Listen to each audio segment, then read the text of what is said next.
As a school counselor, I had to work any room I was in. I had to read the room. I had to see who my audience was. I had to figure out, how to win them over. And it took a lot of skill. And I think that being a counselor made me a better comedian. And I think being a comedian certainly made me a better counselor.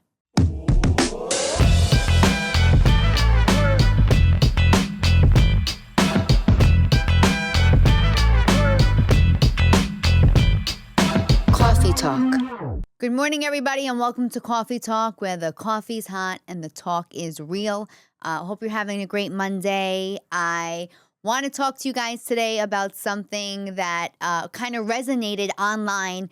We're in the month of January, and I'm seeing so many people's posts, and I'm seeing, viral things that have gone on. And very similar to something that I posted that you and I, listening, that I talked about was the divorce day. And how so many people, file for divorce in the month of January, whether it be they want to start a new life because it's January 1st and they think everything's going to change, or because they spend too much time with their spouse or their relatives during the holidays that they go drastic. But the overall feeling that I was getting as I was looking at everybody's posts these last few weeks was the concept of change and wanting to change. And I kind of thought about my own journey and how I got here in this chair at the Cave Studio in LA. Or how I really just got to where I am, because it was very humble beginnings, as I've spoken and been very honest about on the podcast of, what my family dynamic was. I did have a single mom. My dad was involved, but he was very much an alcoholic, still is, but sober for 19 years. And it's like a whole new dad, which has been fun and funny throughout. It has its moments. And even when he wasn't sober, it was, maybe not fun, but it was funny. And I luckily get to talk about it on stage, and he's a great sport about it. But I thought a lot about how many changes I had to make in my life to be a comedian, a full-time one at that.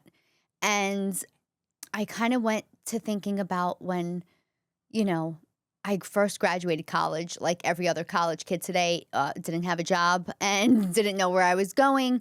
And I kind of felt compelled because it was something familiar to me. And a lot of, if you got an education in the Bronx, a lot of women at the time, I think, were becoming teachers.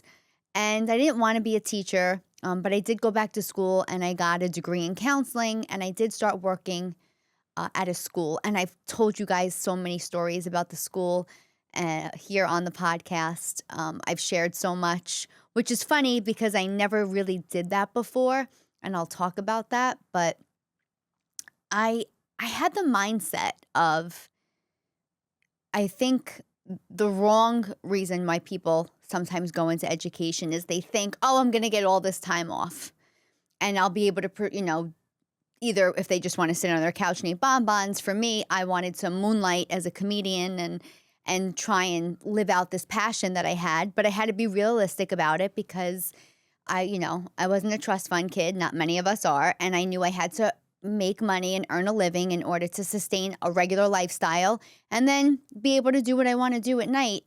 And for some reason, I just felt like education clicked. And I don't think, though, I realized the responsibility that I was taking on, or really the feelings that I would have around that responsibility, and how kind of committed I became, not to the school, but to the kids and the community and the families. And I literally lived a different life from morning till night. It wasn't just comedy, right? I took the job with the Yankees as the, scoreboard host. I featured a show for them called Yankees on Demand. Then I was doing, off-Broadway plays in the city, and then I started stand-up, and I did so much within the time frame of being a full-time school counselor. And not just full-time, because it's not like at 3 o'clock, when you got out, that I just left this little file on my desk that I had to get to in the morning. You were leaving these little human beings that you would worry about. Perhaps worry about the home they were going to, or how they were feeling, or, something traumatic happened, or, there was always, you're dealing with emotions and safety around children, especially when you're a counselor, because you're privy to so many things that go on in their lives. And, no matter how bad the day was, I had to shift a whole mindset to either go live in front of 50,000 people at Yankee Stadium, or to go live sometimes to only 12 in the back of a bar in, New York City alternative room comedy club, and make people laugh. And the responsibility was on me to whatever I was going through or carrying, to kind of like not bring that with me, which, to be honest with you, I don't think a lot of times, in fact, almost never until right before I left, did I even start talking about the school and the kids and that lifestyle on stage, which, really offered so much material. But I kind of felt like I had to deny each personality I had to myself. Like, when I was the counselor, I didn't talk about comedy at all. I didn't want the kids to know. I didn't want the parents to know. And then as a comedian, I guess I wanted to be taken seriously, and not like I had this real full-time job that had so many responsibilities, and I wanted to look like perhaps a starving artist, or somebody who was really taking it seriously. But I had to wake up in the morning and go to work. And so I never talked about being a school counselor, because I only wanted people who were looking at me to see me as the comedian. And I'll never forget one time, once social media became big and videos, we started doing videos. I did a video where I made fun of, I forgot which mayor at the time was shutting down the bottomless mimosas brunches, the brunches that you can drink as much as you want, for one price. And I did some video where I went into a restaurant and said I was there for the bottomless mimosas, and you only see the restaurant manager looking at me and me looking at him, and my friend Kim is in it with me, like he's in shock. And then the reveal is we didn't have pants on.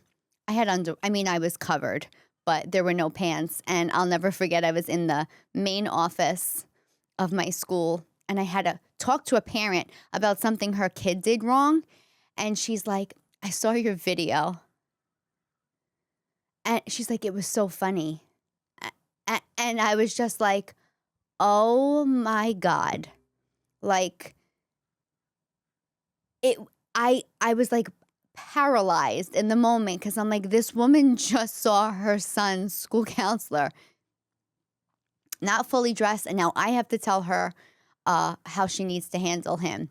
And there were plenty of moments like that, not necessarily that they had saw me in a video, but where parents would come to me and be like, what do I do?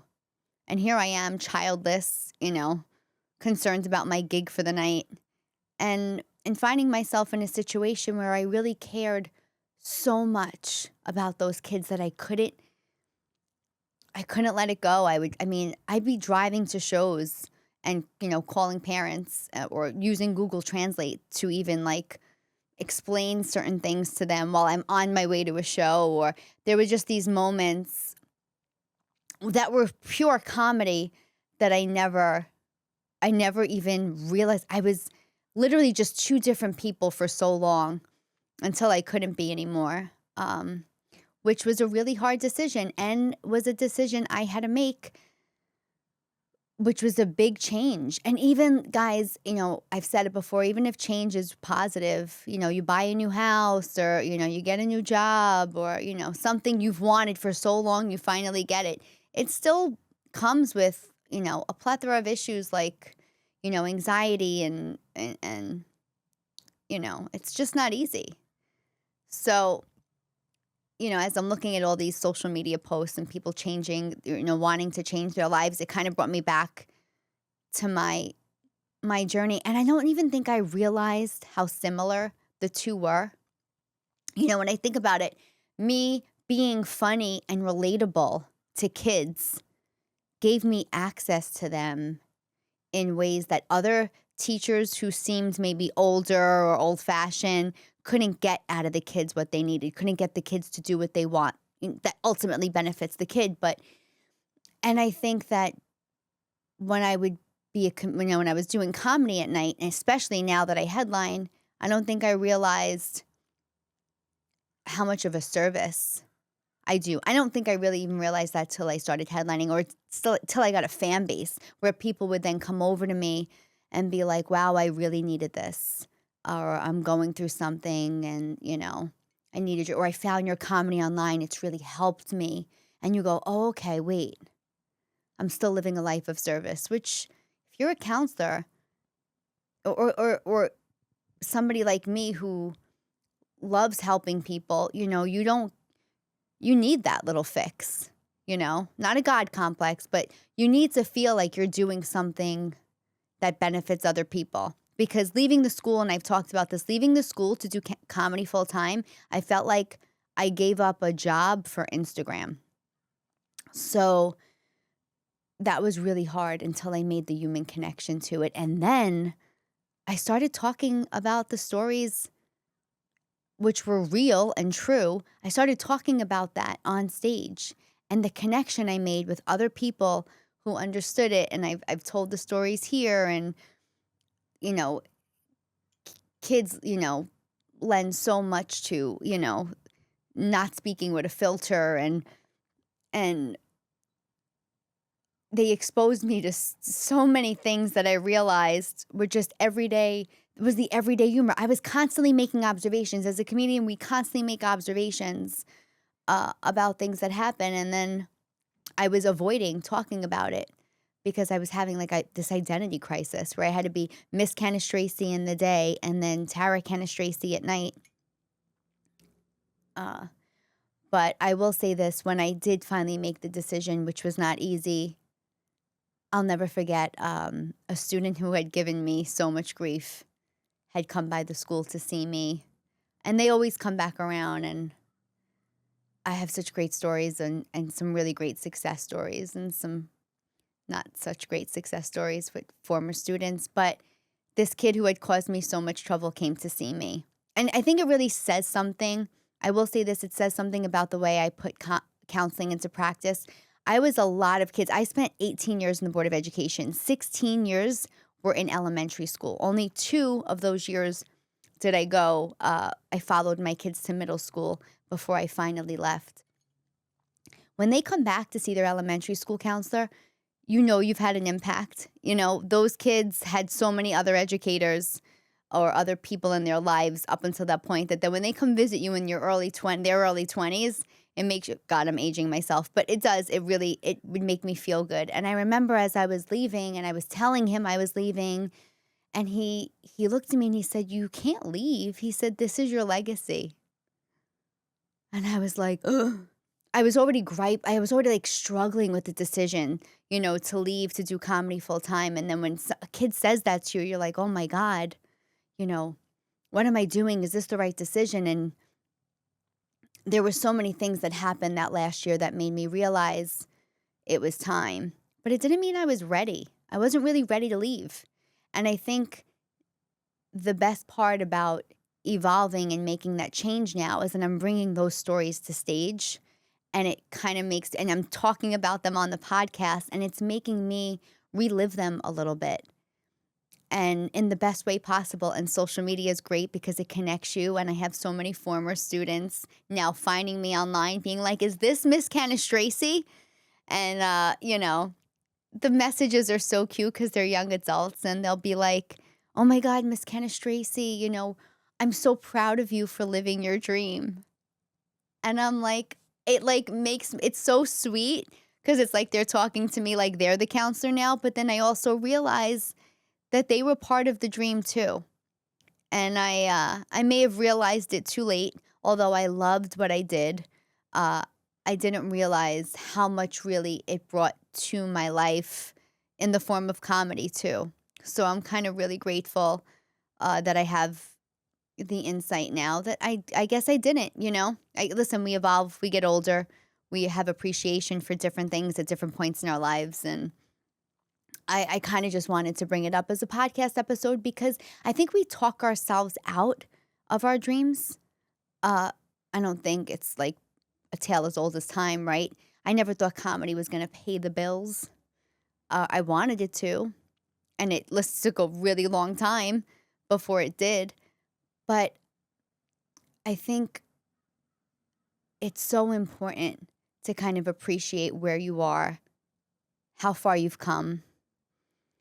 And it's like so cliche to say because I don't think I ever enjoyed the journey. I don't think I ever, as crazy as it was, and I kind of love to live in that chaos of being busy. Like I would wake up in the morning at 6 a.m., or whatever the time was, and get ready, work a full day for the Board of Education, come home, shower, nap. I'm a napper. I would nap if I had time. And then go out at night and do multiple spots in the city or do the road. I remember I started doing weekend shows. And I talk about it because, it's one thing to be like, I can get out at 3:00 and I can worry about the kids, but I still got to leave at 3:00. But there were times I would be in the building, like we had a lockdown once. We had a lockdown and none of us could leave the building because there was a, incident that happened outside and they weren't sure we were safe to leave. And I'm like, but I've got a show in Pennsylvania. Or like, there were just these moments where no matter how much I loved a student, if he got in trouble at Friday at 3 p.m. and then he was my responsibility, I was like annoyed because it's like, I have this gig that I have to do. And, there was so many moments where I was like constantly trying to be two different people. And I just now realize they morphed into one. And I really, both careers were so similar and so parallel. And I'm so grateful for those experiences that I had. And I'm so grateful that I can talk about them and make people laugh through them. And I'll just say it's like, I didn't enjoy it in the moment. I regret that. But I'm enjoying it now. And listen, it's January. If you guys have changes you want to make, I hope you're taking the steps you need to take, to get there. What I will say is if I do ever make it, it will be I'm a 20-year overnight success. Everything I did, I realize now, not just in comedy, everything I did, even in the school, got me to where I am. Because I had to live in the moment there and I had to respond to these wild circumstances. And,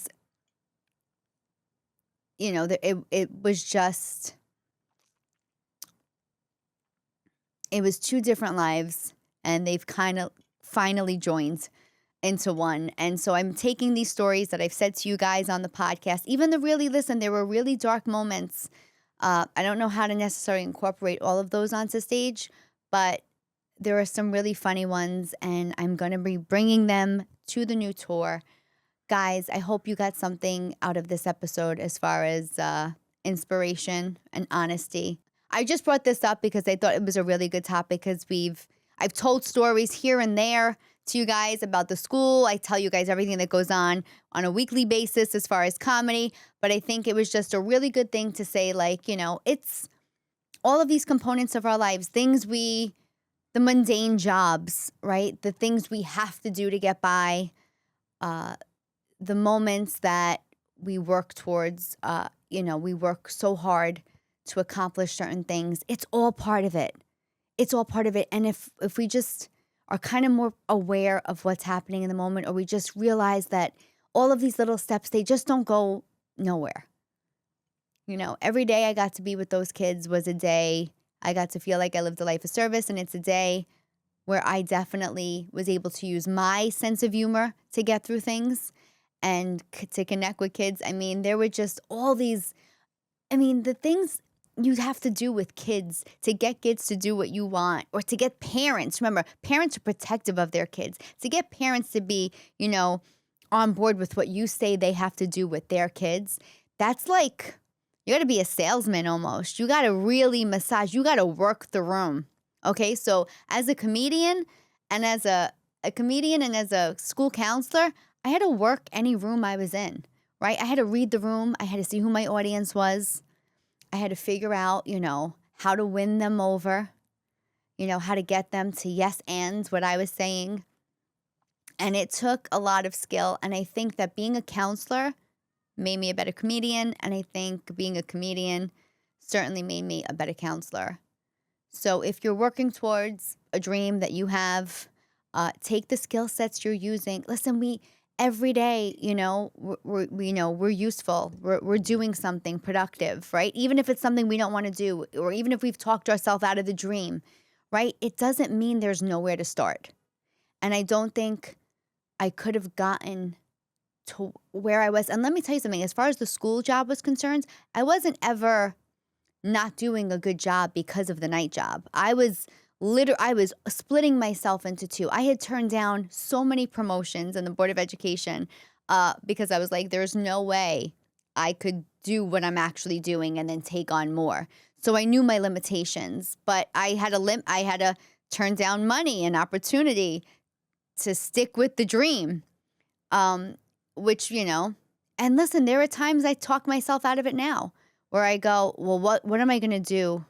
What's going to happen if I never write another new joke, which I don't think that's going to happen. But, I think about the what if, and, I'm putting all my eggs in this basket, literally all of my eggs, including the ones I froze at NYU, because I don't even see where a child can fit into this equation anymore.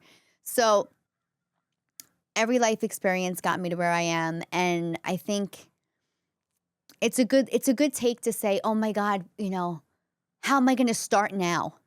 Whatever that dream is, how am I going to start today? You can start.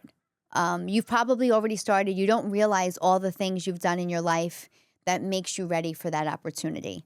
So take a minute to appreciate where you came from. That's what I'm doing on this episode. I'm going to take with me all the life experiences I had onto stage, onto this podcast. I'm an open book. And I hope that you guys can do that for yourself. I look forward to, in the comments, please always share with me. You guys have been so great at telling me what resonates with you in these episodes, and you've shared so much. So I wanted to do that here with you guys today. Again, all my shows, guys. I know that these episodes sometimes get serious, but you guys have been loving them because they're real talks. All the shows, though, are listed at tarajokes.com. I, as mentioned, have Tampa, Florida coming up February 6th and 7th. It's actually Wesley Chapel. I'll be in Rochester, New York for Valentine's Day. And then it is Irvine, California, Naples, Florida. I have 5 shows there. I had to switch it from a weekend to a Monday, Tuesday, Wednesday. I was so disappointed, and it doesn't seem to have affected any of the sales. So thank you guys who are coming to see me on a Monday, Tuesday, Wednesday. It's 5 shows. We added the 5th show. So thank you for coming out. And then, as mentioned, I am going to be at Radio City Music Hall. I have to keep saying that to process it. I am going to be opening for Joe Coy on 2 shows, April 3rd and 4th. I am also going to be incorporating some of his shows on his Just Being Coy tour to my Boroughbred tour. So look out for those dates. I don't have them all finalized yet, but I will be posting them on social media. Guys, I love you. Thank you for the support. It's not just the kids or the students that got me to where I am. Of course, it's you guys who continuously listen, who continuously support, who come out to my shows, who share my videos. I love you guys. Thank you, and have a great week. Cawfee Talk.